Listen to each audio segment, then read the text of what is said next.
Somos Roberto Benítez y Raúl Costa, un sanjuanino y un cordobés. Un médico y un abogado, y te invitamos a compartir 7 minutos de historia.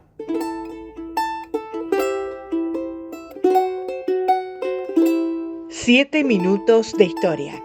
Lo que no te contaron.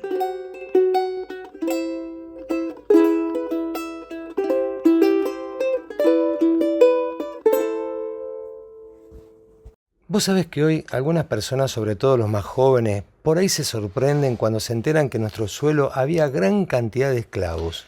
Y es que los había en enorme cantidad. Y lo que por ahí no te contaron, o no le contaron a los más jóvenes, de nuestros personajes, de nuestros próceres, de nuestros prohombres de la historia, es que casi todos tenían esclavos en sus casas.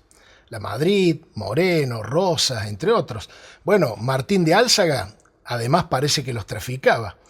Y Remedios de Escalada es otro caso. Tenía una esclava famosa, vos te debes acordar, la Jesusa, que la acompañó a Mendoza en 1814 a vivir con San Martín.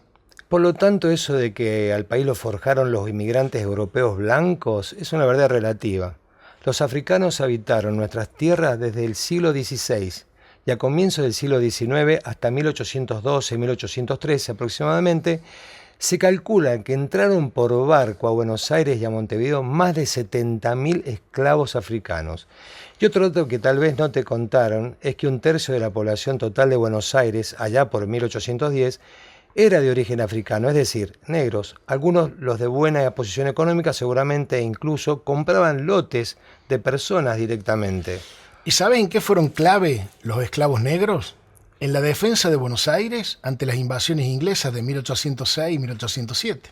Hay quienes sostienen que la Asamblea del año 13 abolió la esclavitud en nuestro país, lo que no es cierto. En todo caso, sentó las bases previo a la libertad para todos los esclavos que pisaran este suelo. Además, se hablaba de libertos, no de libres, que no es lo mismo. No es lo mismo. Además, acordate que en Brasil todavía no se producían esos cambios. Entonces, pidieron que se dejara sin efecto esa idea de la asamblea para evitar que los esclavos de Brasil se pasaran para este lado y acá quedaran libres. En realidad, la abolición de la esclavitud recién se da con la sanción de la Constitución de 1853, es decir, muchos años más tarde. ¿Qué pasó durante esos años? Bueno, se los negaba o se los ocultaba, pero seguían siendo muchos. Sí, de todos modos, hasta 1860 hubo algunos. Y hablando de todo un poco, ¿cuál habrá sido el valor real de los esclavos y cómo se determinaba su precio? Bueno, por lo pronto algunos parámetros son conocidos. Por ejemplo, la salud era esencial para establecer su precio. Por otra parte, el valor promedio de las mujeres era levemente inferior al de los varones. En esto que nos gusta investigar, curiosear un poco, hemos tenido acceso a algunos avisos que los ofrecían poco más de 200 años atrás. Acá hay varios avisos ofreciendo esclavas. Mirá este, por ejemplo, que es bastante doloroso. Negra paridora de estatura mediana, cara redonda, fornida, de pecho alto, de pescuezo más corto que largo. Y mira este otro que tengo acá, de color renegrida, ojos grandes y dentadura abierta, de muy buena cara y bien hecha de cuerpo. O este otro, mira, de buenas costumbres, algo enferma como de lepra por el pescuezo, estatura mediana, más bien baja, de color negro fino, escaso de carne, muy picado de viruelas. Vos te imaginás que esa seguramente tenía mucho menos valor.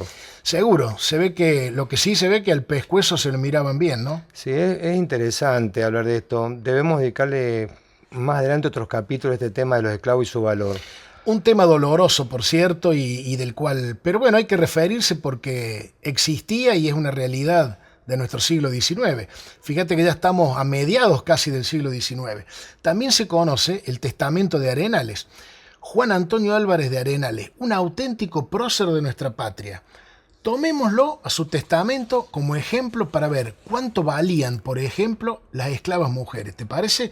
De todos modos, es público, está en los libros. Bueno, quizá lo estamos escrachando a Arenales, que era un valeroso general de destacada actuación en el norte, de quien aún no hemos hablado en nuestros 7 minutos de historia. Bueno, y justo vamos a contar en cuánto estaban valuadas sus esclavas. Bueno, no te preocupes que igual, como dijimos, casi todos nuestros próceres tenían esclavos. Así que mal visto no estaba. Claro, en esa época.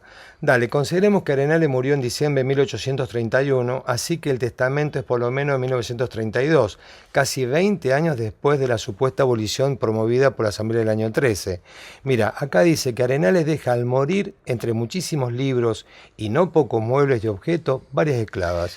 Qué increíble, entraban en el testamento. Fíjate, seguían siendo esclavas de algún descendiente o favorecido por el legado, pero del momento que estaban en el testamento, su propiedad se transfería a otra persona.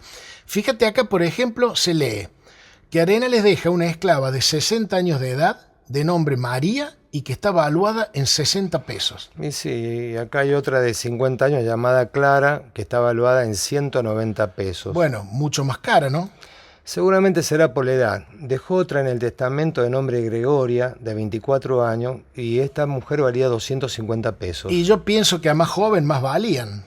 No necesariamente, mirá estos dos casos. A ver. Arenales dejó también en su testamento a una esclava de nombre Robustiana, de 20 años, valuada en 150, y el mismo precio por otra más joven aún llamada María Eugenia, de 17 años, también por 150 pesos. Bueno, Gregoria habrá tenido otros atributos que las demás no tenían. Qué increíble, ¿no? Y fíjate, para tomar alguna referencia, cuánto valían algunas de las otras cosas que dejó, por ejemplo, mira. A ver, mira, dejó 2 rejas de hierro, acá dice fierro, estamos leyendo el testamento de Arenales, ¿no? Acá dice fierro para ser veraces. Dos rejas de hierro, vamos a decirlo así, para ventana con sus marcos de madera, valían 50 pesos cada uno. O sea, la esclava de 60 años, que referíamos recién, valía más o menos como una de las rejas de hierro. O un reloj grande de música de sala, que valía 75 pesos. También acá dice que deja un coche muy deteriorado en 200 pesos. Bueno, más o menos el valor de la esclava más valiosa, ¿no? Más que las más jovencitas, aunque menos que Gregoria. Qué bueno que está esto de leer el testamento de Arenales, qué jugoso. Mirá lo que valían los animales, lo que valía su casa, está todo inventariado, fíjate, sus cubiertos, hasta un brasero. Acá veo que inventarió una tetera, 12 tablas de cedro. Qué minuciosidad para hacer el testamento. Me parece que este tema es un tema muy espinoso, muy doloroso que ocurrió y que, bueno, lo hemos tomado como un tema interesante para decirlo, porque esto pasaba. Y no solo pasaba con Arenales, pasaba con todos los próceres, casi todos los que eran de importancia para nosotros que hemos leído y nos referenciamos, también tenían sus esclavas. Y era una cosa hoy muy mal vista, por supuesto.